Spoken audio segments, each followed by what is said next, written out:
If there is one genre that seems to be avoiding the lack of originality in cinema as of late, it has to be horror. What was once seen as a schlocky and trashy genre filled with a dumb chainsaw hockey mask dude, or an evil dream dude, or a dumb evil ghost dude has slowly turned into one of the most respected, critically acclaimed, and popular genres in all of cinema.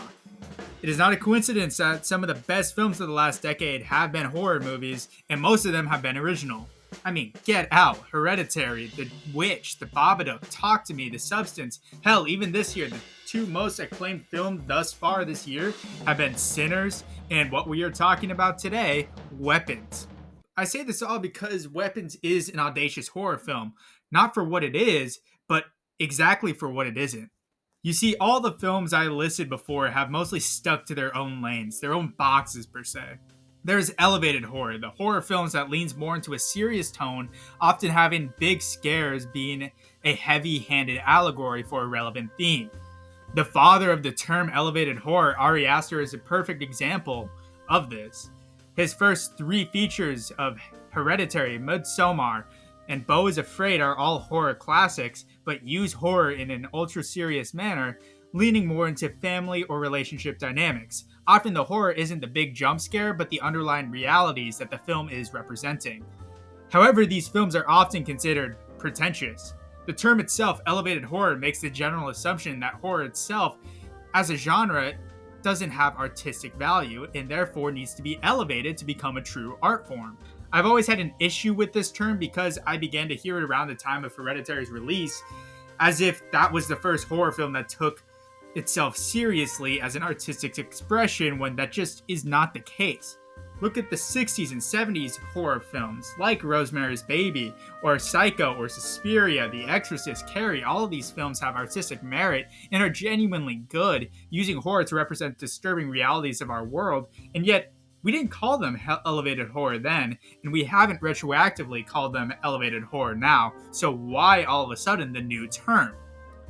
Also, discrediting certain horror movies by saying they aren't elevated is just ridiculous. For example, horror comedies are often not looked at as being serious or quickly dismissed as just a fun, trashy time compared to elevated horror. Movies like The Monkey could have cool takes about toxic masculinity. The Final Destination franchise can poke fun at the ridiculousness of fearing something out of your control like death. The Scream franchise or Wes Craven's New Nightmare could have amazing meta commentary on horror movie tropes as well as the industry as a whole, yet get thrown out because they aren't quote unquote elevated. I say this all to say that often these two sides of the extreme of horror can never really coexist. And if they do, the film runs the risk of being tonally inconsistent and just not working as a whole. That is why I appreciate one of the newest and probably most interesting voices in horror, Zach Cregger. And yes, finally, I'm going to talk about and dive into my review of Weapons and how its ability to balance both the ridiculousness of the situation and comedy, as well as make a cool, elevated take on trauma that is equally both disturbing, is audacious, and it is exactly why Weapons succeeds. The film is about a small town in Pennsylvania when mysteriously 17 children disappear from a classroom at 2:17 a.m. in the morning, and how the town reacts to the situation. That's all I'm going to say because, similar to Barbarian, this synopsis really works for the setup of the film, and then it turns into something completely different about a third of the way in. On a technical level, this is nearly a perfect film. The way the camera moves so fluidly throughout was probably the most impressive thing about it. It makes for a very lively experience and sort of straps you in on a ride. The sound and score pulsating throughout was also incredible, definitely building on some of the things Cregger was doing in Barbarian. The film overall has incredible personality to it. Every time you think you know where the film is going, Cregger makes an unpredictable move with the camera, focuses on a character you wouldn't expect to see, or turn up the score where you can literally feel it. Cregger uses technical choices throughout the film almost as weapons, no pun intended, to play the audience like a fiddle. Sometimes the subtlest of choices make for the biggest differences and subverts the audience's expectations heavily. The film opens as if it is this sort of elevated horror. The score is a series of unnerving sounds and not actually well-polished music. Topics like alcoholism, grief, and guilt, and a general focus on the characters takes precedence over the creepy jump scares and things lurking in the corner. And when there are scares in the first act, it isn't over the top gore like the Final Destination franchise or how the monkey kicks off their films. It is dimly lit houses using empty spaces correctly to maximize tension, knocking at the door, slowly looking through the cracks. It is well handled horror, but it's nothing new. Everything felt very safe until it doesn't. The film does take a Rashomon style of editing, using multiple perspectives to tell a story.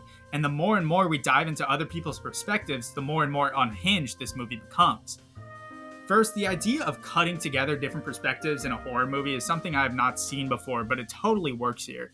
It allows the mystery to slowly reveal itself in a non-linear way, engaging the audience to put together an interesting and twisted puzzle like our characters and diving into different directions.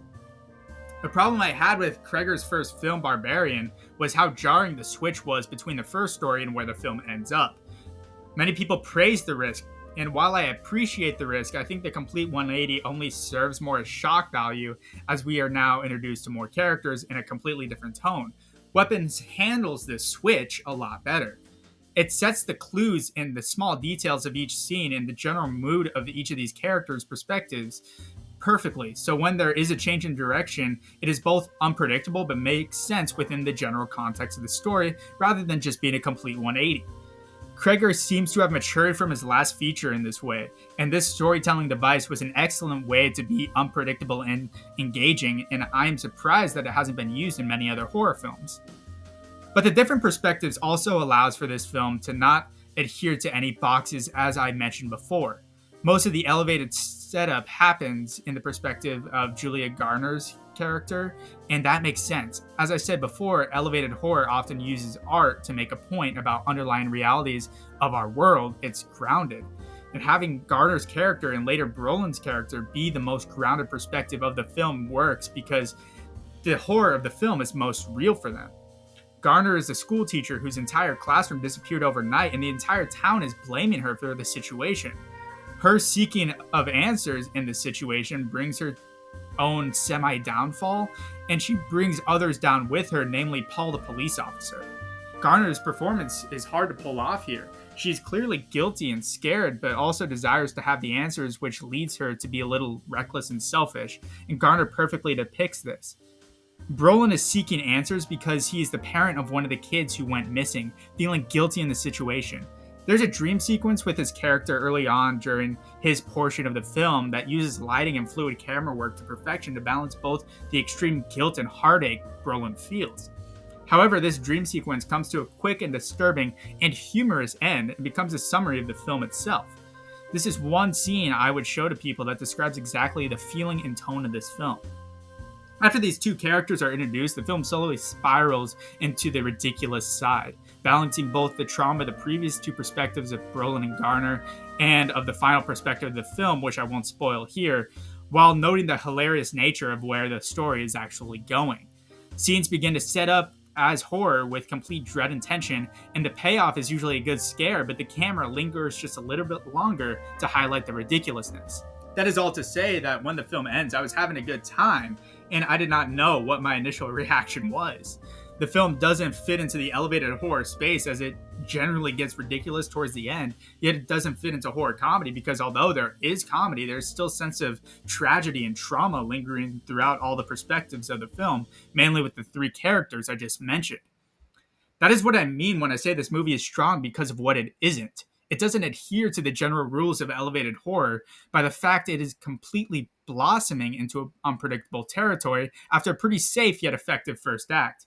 Yet it still has some powerful things to say at the end of the film about societal reactions to traumatic events and its effect on everyone. The film literally is about a group of children in a classroom literally disappearing out of nowhere. So the messages about school shootings as a whole is pretty cut and dry. There is a clear symbol during the dream sequence I was talking about with Brolin's character that makes the case for this film being an allegory for school shootings and childhood trauma. The opening narration itself says that the event of the children disappearing is just the beginning of the story, as there is so much aftermath in the entire community who is just trying to search for answers in a fucked up world. And often, the ones being sidelined are the kids themselves. The narrator, being a child who bookmarks the film, can be a clear argument for childhood trauma, often being sidelined or worsened by everyone else's search for answers in a traumatic event. However, I think the film depicts not only school shootings, but the traumatic events as a whole. Horror is often a reflection of fears of the time, and this film tells us how Kreger and everyone is afraid of these traumatic events, how often they are, and how people search for answers, grasping at straws to explain these events. This leads to paranoia, blaming other people or things in the process, which makes the use of the Magnolia or Rashomon style storytelling device so effective. But most of all, the fact that the answers people are searching for after traumatic events ends up being this horrifying and ridiculous thing is so smart and shows how Kreger's embracing of the comedic sides of the film elevates it as a whole. Kreger uses elevated horror to set up the traumatic events of the film and the general questions that people strive for. But in the end, the answer is kind of a joke and disgusting at the same time. Sometimes there is no answer, and the striving for answers leads to division and paranoia, which again takes the attention off the people who are really important, the kids. And that is what I think of Zach Kreger's Weapons, one of the coolest, most engaging horror movies I have seen in a long time that has the balls to be not what anyone expects it to be. Watch Weapons in theaters, let's get more of these types of original movies made, and I'll see y'all in the next one.